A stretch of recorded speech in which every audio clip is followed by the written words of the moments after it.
আসসালামু আলাইকুম রহমতুল্লাহ। প্রিয় দর্শক, কেমন আছেন? আশা করি ভালো আছেন। প্রিয় দর্শক, 5 বিসিএসে 18,000-এর বেশি কর্মকর্তা নিয়োগ দেবে সরকার। চলুন বিস্তারিত জেনে নিই আজকের পত্রিকার মাধ্যমে।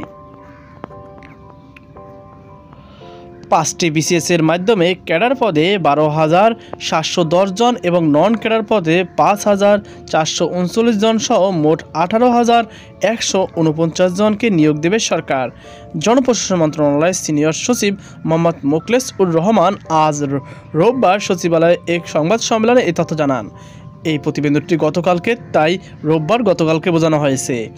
তিনি বলেন, ক্যাডার পদে 43তম বিসিএসে 2,064 জন, 44তম বিসিএসে 1,710 জন, 45তম বিসিএসে 2,309 জন, 46তম বিসিএসে 3,140 জন এবং 47তম বিসিএসে 3,487 জনকে নিয়োগ দেওয়া হবে।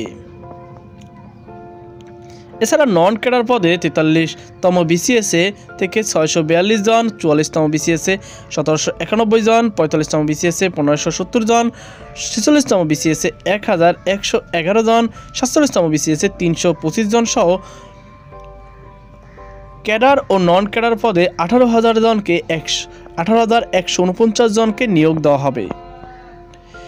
এ সময় কোন বিসিএসে নিয়োগের কোন অবস্থায় আছে সে বিষয়ে বিস্তারিত জানান জনপ্রশাসন মন্ত্রণালয়ের সচিব।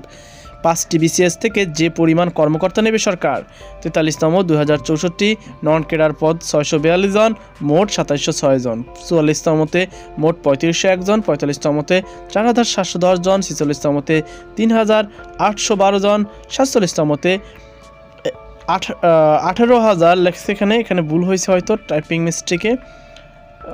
যাই হোক, এখানে দেওয়া আছে 12,710 জন যোগ তারপর নন ক্যাডার আছে 5,439 জন আর এতে দেওয়া আছে 18,149 জন, কিন্তু বাস্তবিকভাবে এটা সম্ভব না। এখানে আসলে টাইপিং হয়তো ভুল করেছে।